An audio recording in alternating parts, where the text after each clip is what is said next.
Oscar Toumbi, dernière préoccupation, vous êtes là bloqué. Un mot. Tout a été dit. Nous cherchons de vraies élections. Voilà. Merci. Président, finalement, vous êtes bloqué. Qu'est-ce qui va se passer? Mais ce qui va se passer, et c'est ce qui se passe maintenant, vous avez vu, nous avons décidé de faire un sit-in devant le bureau de la CENI. Mais nous sommes à sit-in. Je crois qu'ils ont compris le message. Tout le pays, tout autour ici dans les alentours, il y a nos militants qui sont là. On les empêche, mais ils sont là, nous sommes là.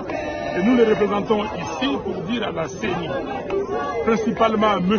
Kadima et à toute son équipe, que nous n'accepterons pas une nouvelle fraude électorale. Nous n'acceptons pas son fichier électoral, son fichier boutiqué, fabriqué pour faire passer Félix Tshisekedi.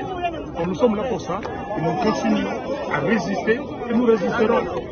Donc s'il lui pense qu'il va passer par la force, s'il pense qu'il va consommer l'argent des contribuables congolais comme il l'entend et qu'il va encore aujourd'hui mettre Tshisekedi sur les faire garder le poste qu'il a usurpé, nous disons non. C'est la vérité des journées qui doit prévaloir. Nous sommes là parce que nous sommes venus manifester contre un processus électoral chaotique, nous l'avons dit. Les élections, ce n'est pas un théâtre.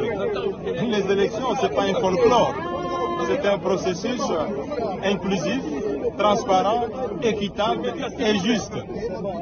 Et lorsque ce processus ne remplit aucune de ces conditions, il est tout à fait normal que nous puissions, au nom de la population, manifester.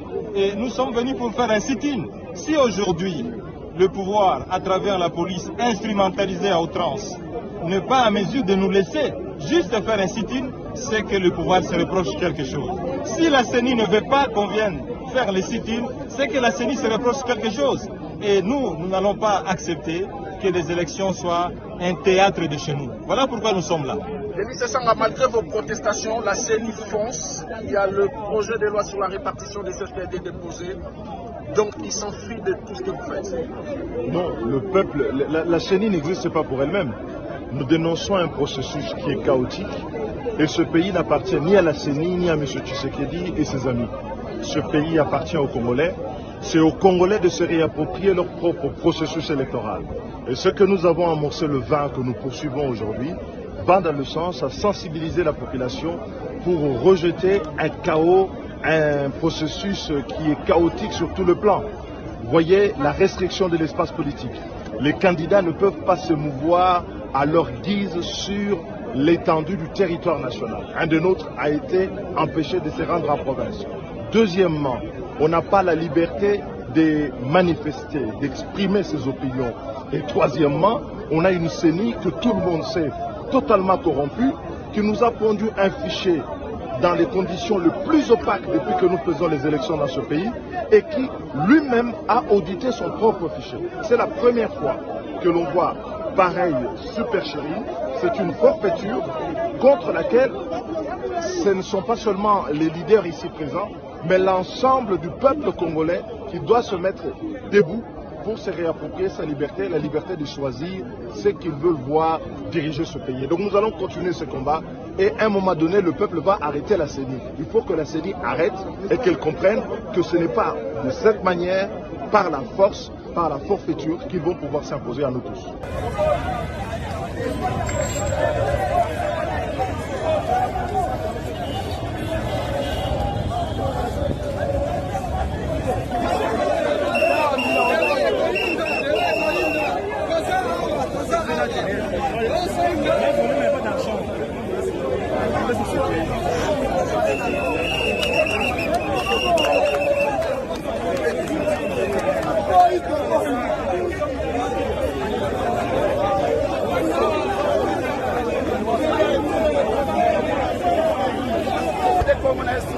va partir ensemble, va être comme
Marchez. Calme, c'est bon.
pacifiquement, potentiellement dit qu'il y a touché, l'unité fichier électoral est audité par les amis de M. Tshisekedi. Nous en avons ça pour que la CENI à la récompenser. C'est ça notre souci. Nous voulons la dépolitisation de la CENI. Nous en avons ça élection à la transparence libre, démocratique et apaisée.